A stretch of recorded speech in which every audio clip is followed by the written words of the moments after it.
मना है, ऐसा बाल काटना मना है किताबों में। अल्लाह के रसूल इरशाद फरमाते हैं कुर्बे क़यामत की निशानी होगी। कुर्बे क़यामत की निशानियों में ऐसी एक निशानी ये भी होगी कि कुछ लोग कुछ हिस्सों में सर में बाल रखेंगे, कुछ हिस्सों में बाल नहीं रखेंगे। एक लड़का को मैंने देखा, अल्लाह रहम फरमाए, ये देखिए ना यहाँ था ना यहाँ था, बीच में था। हम बोले रे बाप ये बाल हुआ का, इसको बोला कि इधर की बिलो रे उड़ लोगे रे, बोला ने उड़लो ने जे कटिंग है, मुर्गा कटिंग है। हमने कहा मौला ये कौन कटिंग रे मुर्गा? अल्लाह ने अशरफुल मखलूकात बनाया, अल्लाह इंसान बनाया, ये मुर्गा के चक्कर में। अरे इंसान अच्छा है कि मुर्गा अच्छा? अरे बोलो भाई, अब बताइए। अल्लाह इंसान बनाया, अल्लाह बेहतर बनाया, अल्लाह अच्छा बनाया, अल्लाह अशरफ बनाया। तमाम मखलूकात में कम से कम बेश गए 18,000 मखलूकात को अल्लाह ने पैदा किया। उन 18,000 में सबसे बेहतर, सबसे अफजल, सबसे आला, सबसे अच्छा इंसान को बनाया है। ये मुर्गा बनने चला है।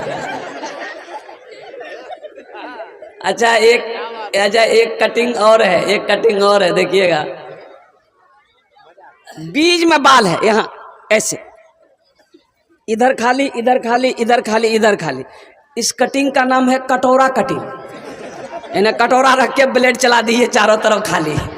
मेरे बच्चों देखो, बेहतर तरीका यह है कि सर में बाल रखो, अल्हम्दुलिल्लाह एक बराबर हो, बाल एक बराबर हो, एक बराबर हो। कटिंग कर रहे हो एक बराबर बाल हो, यानी तो जुल्फे रखो, नबी की सुन्नत है, कंधे तक जुल्फे रखो। अल्हम्दुलिल्लाह अल्लाह के नबी जनाब मोहम्मद रसूलुल्लाह सल्लल्लाहु अलैहि वसल्लम की सुन्नत है। हमारे दिल खैराबादी बाबू साहब का क्या कहते हैं कि ऐसे ही क्या कहते हैं जुल्फे हैं, ये नबी की सुन्नत है। लेकिन कुछ हिस्सों में बाल रखना, कुछ हिस्सों से बाल को उड़ा देना, ये सही नहीं है। इंशाअल्लाह नबी की सुन्नत पर अमल करेगा, हाथ उठाओ इंशाअल्लाह। अल्हम्दुलिल्लाह नेपाल में मदरसा खोला, मोहल्ले वाले बैठे, बोले कि 4 गो मौलवी साहब है, 4 आदमी खाना का जिम्मेदारी ले लिए तो मदरसा ठीक चलेगा। तो मीटिंग बैठी गई, मीटिंग हुई, बोले ठीक है जे। एक आदमी बोला कि एक मौलवी साहब को मैं खिले दूं, दूसरा आदमी बोला कि एक मौलवी साहब को मैं खिले दूं, तीसरे आदमी बोले एक मौलवी साहब मोर यहाँ खावे।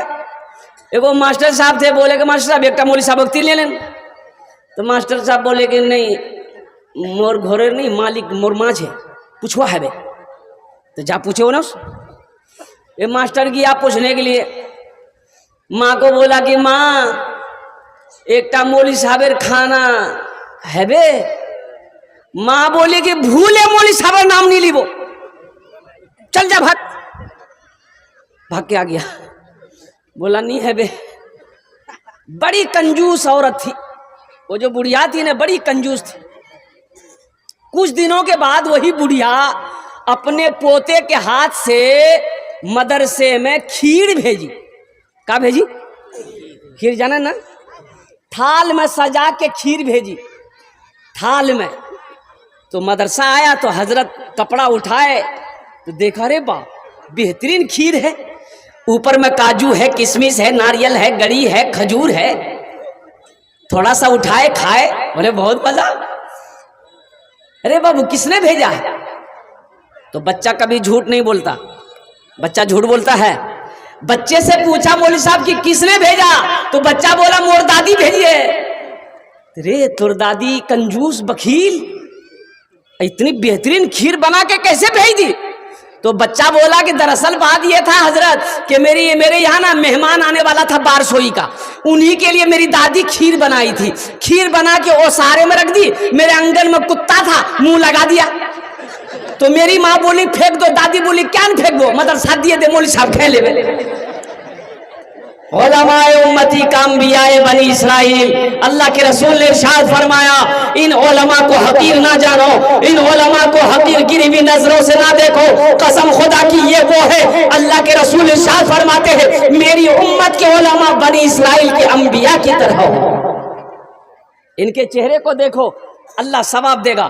माँ बाप के चेहरे को देखना सवाब है, कुरान को देखना सवाब है, खाने काबा को देखना सवाब है, उसी तरीके से एक आलिम के चेहरे को देखना सवाब है। सुभान अल्लाह बोले तो माशाअल्लाह। मदरसा रसूलुल्लाह का घर है। मेरे भाई, अल्लाह कहता है कि मैंने तुम्हें माल दिया, दौलत दिया, मेरे रास्ते में खर्च करो। तुम खर्च करते रहोगे, हम तुम्हें देते रहेंगे। अगर तुम रोक लोगे तो हम भी रोक लेंगे। मुसलमान हो सखी ना हो, ऐसा हो ही नहीं सकता है। मुसलमान बखील नहीं होता, मुसलमान कंजूस नहीं होता है। तो मेरे भाइयों, अल्लाह के रास्ते में खर्च करो। जो नोट कहे मैं चलता हूँ, वो जलसा में चली था। फटल हो, कटल हो, रद्दी हो और कुर्बान जाओ। जो नोट बैंक लेने से इनकार कर दे, वो नोट भी जलसा में चल जाएगा। एक नौजवान जलसा पूरी रात सुना, चाय की दुकान में सुबह बैठ के बोलने लगा, भैया चले देनो। बोले की चला लो? बोला चले देनो। अरे क्या चला है बोलो। वो नौजवान बोला कि नमरी रहे, फटा हुआ कटा हुआ रहा, 1 महीना से लेकर घूम रहे थे बारसोई में, कोई दुकानदार नहीं ले रहा था। रात में जलसा था, दिल खैराबादी नाद पड़ रहा था। 10 टका उसको इनाम दे दिए, 90 टका ले लिए, नमरी वही चला दिए। ए बच्चे ने 100 रुपए दिया है। अगर आपकी इजाजत हो तो एक शेर इस बच्चे के लिए सुना दे। शाहरुख न बनेगा, शाहरुख न बनेगा, न तू सलमान बनेगा, सलमान बनेगा। शाहरुख न बनेगा न तू, शाहरुख न बनेगा न तू सलमान बनेगा।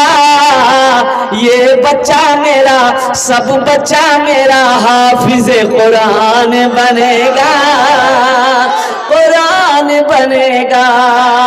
ये बच्चा मेरा हाफिज कुरान बनेगा, कुरान बनेगा।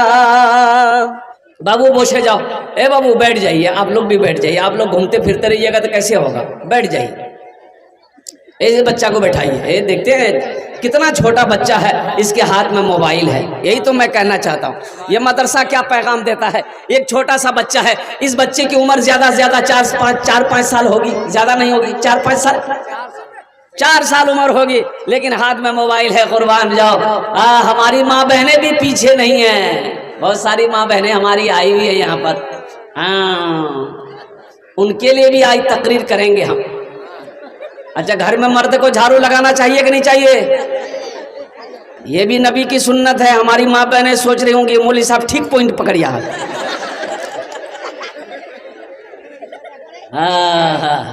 ये भी नबी की सुन्नत है, घर में झाड़ू लगा देना, आटा गूंद देना, बीवी के कामों में हाथ बटा देना, ये नबी की सुन्नत है। और आपका जो जलसा है, ये जलसा सीरतुन नबी सल्लल्लाहु अलैहि वसल्लम है। नबी की सीरत क्या है? औरत के ऊपर में थोड़े खाना बना के आपको खिलाएगी, ये औरत की जिम्मा है। अरे औरत की जिम्मा है कि खाना बना के आपको खिलाएगी वो, ये इसीलिए ब्याह किए हैं। मेरी माँ बहने सोच रही कि मौलवी साहब की बोलो रे बात, ठीक पॉइंट पकड़िए। आज औरतों के जिम्मा नहीं है, जिम्मा आपका है। आप बनाइए, आप खिलाइए, आप बाजार से लाइए, कहीं से लाइए, उनको खिलाइए। नान नफका, नान नफका निकाह करते हो, निकाह के वक्त में पूछा जाता है, फला की बेटी फला इतने गवाह की मौजूदगी में देन महर मुबल्लग 50,000 रुपया, अलावा नान नफका के। नान मने रोटी, नफका मने कपड़ा। पता चला कि रोटी की जिम्मेदारी आपके कंधे पे है। हाँ, हमारी माँ बहनें रोटी बनाकर आपको खिला दे, ये उनका अखलाक है। खाना बनाकर खिला दे, ये उनका अखलाक है। अल्लाह उसको अजर देगा, अल्लाह उसको सवाब देगा। तो मैं गुफ्तगू कर रहा था रमज़ानुल मुबारक का। मेरी माँ बहनों, आधा घंटा इफ्तारी पहले बना लिया करो, और साथ ही साथ जब आप भी इफ्तारी करने बैठे, मेरी माँ बहनों, उस वक्त दुआ मांगा करो, उस वक्त दुआ किया करो। अल्लाह से मांगना सीखो, उस वक्त अल्लाह से मांगो। इसलिए इफ्तारी के वक्त में बंदा जब दुआ के लिए हाथ फैलाता है, बंदी जब दुआ के लिए हाथ फैला दे, अल्लाह उस बंदी की, अल्लाह उस बंदे की दुआ को रद्द नहीं करता, बल्कि अपनी बारगाह में कबूल फरमाता। सहरी, सहरी खाया करो, ये बरकतों वाला खाना है। कौन खाना है? बोलो भाई, कौन खाना है? बरकतों वाला खाना है। चाहे खजूर का एक दाना ही क्यों ना हो, खाया करो। पानी का एक घोट ही क्यों ना हो, खाया करो। ये सहरी का खाना बरकतों वाला खाना है, बड़ा मुबारक खाना है। इसलिए मुसलमानों सहरी खाओ, नबी की सुन्नत है, और रोज़ा रखो। और रोज़े की हालत में किसी को गाली देना, हाँ भाई देखिए देखिए, हम मांगे, अरे बोलो भाई हम मांगे। जब नहीं मांगे तो ये आलम है, जब मांगेंगे तो क्या आलम होगा। अल्हम्दुलिल्लाह, अल्लाह इस बच्चे को हाफिज़ कुरान बना दे, आमीन बोला। अल्लाह इनके माँ बाप को करवट करवट जन्नतुल फिरदौस माला साला मकाम अता फरमा दे, आमीन बोला था। और एक बात याद रखना, रोज़ा रख के किसी को गाली नहीं देना है, रोज़ा रखकर झूठ नहीं बोलना, रोज़ा रखकर गीबत नहीं करना। मेरी माँ बहनों सुनो, कान खोलकर मेरी माँ बहनों सुनो, रोज़ा रखे झगड़ा नहीं करबो, कारो गीबत नहीं सुनबो, कारो गीबत नहीं सुनबो, चुगली नहीं करबो, झगड़ा नहीं करबो, लड़ाई नहीं करबो। रोज़ा सिर्फ भूखे रहने का नाम रोज़ा नहीं है, रोज़ा आँख का भी रोज़ा है, रोज़ा कान का भी रोज़ा है, रोज़ा ज़बान का भी रोज़ा है, रोज़ा हाथ का भी रोज़ा है, रोज़ा पैर का भी रोज़ा है। बात समझ में आ रही है। एक आदमी रोज़ा रखता था, वो सबको बोलता था, मी आज रोज़ा छी, मोर चारटा है गेल, मोर चारटा है गेल, मोर चारटा रोज़ा है गेल, आज चारटा है गेल, अल्लाहर करम से चारटा है गेल। आ घर के बगले में एगो नदी थी, वो 5 मरतबा नदी में नहाता था। तो लोग बोले कि भाई इतना नहाता का है तुम? बोले भाई मोक रोज़ा लगे जाओ, नी गोसर खोरूम नी मुक चैन नहीं मिलबे। वो दरअसल नहाता नहीं था, वो डुबकी लगा के पानी पीता था। वो नदी में डुबकी लगा के पानी पीता था। जब भी प्यास लगे ना, बस नदी में कूदे, अब डुबकी मारे, मुंह खोले, पानी पी के बाहर निकल जाए। एक बार बेटा फंसा, डुबकी लगाया पानी पीने के लिए, मुंह खोला, मुंह जैसे खोला, टेंगड़ा मछली, कांटा वाली मछली नहीं, मुंह में घुस गई। ये कांटा इधर, ये कांटा इधर, तो बोला बाहे मुख बचाए। एक बात याद रखो, रोजा रखना, रोजे का इनाम मेरा अल्लाह अपने हाथों से देगा। मेरे बच्चों, मेरे नौजवानों, मेरी माँ बहनों, रोजा रखो। ये जन्नत के 8 दरवाजे हैं। जन्नत के क्या दरवाजे हैं? एक दरवाजा खालिस रोजेदारों के लिए अल्लाह ने रखा है। एक दरवाजा जिसका नाम है बाबुर रैयान। बाबुर रैयान ओ दरवाजा खालिस रोजेदारों के लिए है। अल्लाह कहेगा मेरे रोजेदारों कहाँ हो? ये बाबुर रैयान के दरवाजे से दाखिल हो जाओ, कुर्बान जाओ। अल्लाह इनाम देगा, अल्लाह रोजेदारों को इनाम देगा। क्या इनाम देगा? देखिए, नमाज पढ़ोगे जन्नत मिलेगी, नमाज पढ़ोगे बोलो जन्नत मिलेगी, सदका ज़कात दोगे जन्नत मिलेगी, हज करोगे जन्नत मिलेगी। लेकिन एक बात याद रखो, रोजा रखोगे तो अल्लाह इनाम देगा, जन्नत तो देगा, लेकिन जन्नत के साथ साथ अल्लाह इनाम ये देगा कि अल्लाह अपना दीदार कराएगा। सुभान अल्लाह बोले तो माशाअल्लाह। अल्लाह अपना दीदार कराएगा। ये रोजेदारों को सिर्फ ये इनाम मिलेगा, ये गिफ्ट सिर्फ रोजेदारों को मिलेगा कि जो रोजेदार है अल्लाह कहेगा वो मुझे देखेगा। ओ मेरा अल्लाह कितना खूबसूरत है कि बंदा जब अपने रब को देखेगा तो 50,000 साल का वक्त गुजर जाएगा, बंदे की आंखें नहीं झपकेगी। अल्लाहु समद, मेरा अल्लाह कितना खूबसूरत होगा, मेरा रब कितना खूबसूरत होगा कि बंदा जब देखेगा 50,000 साल का वक्त गुजर जाएगा, पलकें नहीं झपकेगी, अल्लाह को बंदा देखता रहेगा। ये मर्तबा, ये मकाम मेरे अल्लाह मेरी माँ बहनों रोजेदारों को अल्लाह देगा। इसलिए मेरी माँ बहनों पाबंदी के साथ रोजा रखबो इंशाअल्लाह। काम छूटे छोड़े दे, लेकिन रोजा नहीं छोड़बो अल्हम्दुलिल्लाह। तो मेरे नौजवानों, मेरे बच्चों, इंशाअल्लाह ये रोजे के हवाले से एक पैगाम था, आप तक पहुँचाना था। इंशाअल्लाह एक बार वादा करो कि 30 रोजे रखेंगे इंशाअल्लाह। कितने लोग तैयार हैं? अल्हम्दुलिल्लाह।